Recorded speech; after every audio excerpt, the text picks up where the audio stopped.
El Niño ప్రభావం వల్ల రాష్ట్రంలో తాగునీటి ఎద్దడి లేకుండా ముందస్తు చర్యలు చేపట్టాలని ఉప ముఖ్యమంత్రి పవన్ కళ్యాణ్ అధికారులను ఆదేశించారు.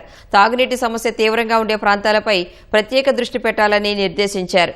మెగా వాటర్ గ్రిడ్ పథకాల పనుల పురోగతిపై గ్రామీణ నీటి సరఫరా విభాగం అధికారులతో పవన్ సమీక్షించారు. జల్ జీవన్ మిషన్, అమరజీవి జలధార పథకంలో భాగంగా పల్నాడు, ప్రకాశం జిల్లాల్లో చేపట్టిన మెగా వాటర్ గ్రిడ్ పథకాల పనులు గడువులోగా పూర్తి చేయాలని ఆదేశించారు. 1290 కోట్లతో చేపట్టిన ప్రకాశం మెగా వాటర్ గ్రిడ్ పథకానికి సంబంధించి ఇంటెంట్ వెల్ నిర్మాణం పనులు 40% పైగా పూర్తయినట్లు అధికారులు తెలిపారు.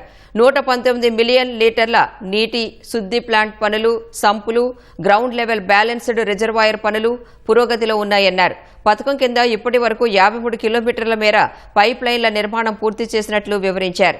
1200 కోట్లతో చేపట్టిన పల్నాడు వాటర్ గ్రిడ్ పథకంలో 152 కిలోమీటర్ల మేర పైప్ లైన్ పనులు పూర్తయినట్లు తెలిపారు.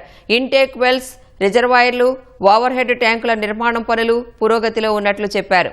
ఇప్పటికే 95 కోట్ల విలువైన పనులు పూర్తి చేసినట్లు వివరించారు. తాగునీటి సమస్యతో ఎన్నో ఏళ్లుగా ఇబ్బంది పడుతున్న పల్నాడు, ప్రకాశం ప్రాంతాల ప్రజలకు ఈ ప్రాజెక్టులు జీవనాధారమని పవన్ అన్నారు. నిర్ణీత గడువులోగా 2 ప్రాజెక్టులు పూర్తి చేసి ప్రతి ఇంటికి తాగునీటి సౌకర్యం కల్పించాలని ఆదేశించారు. గ్రామాల మధ్య పైప్ లైన్ల నిర్మాణం, అటవీ అనుమతులు లాంటి సమస్యలు ఉంటే తక్షణం పరిష్కరించాలని నిర్దేశించారు. భుజం శస్త్రచికిత్స నుంచి పూర్తిగా కోలుకున్న తర్వాత పనుల పురోగతిని క్షేత్రస్థాయిలో పరిశీలిస్తానని పవన్ చెప్పారు. జల్ జీవన్ మిషన్ పనుల్లో అలసత్వం ఉండకూడదని తేల్చి చెప్పారు.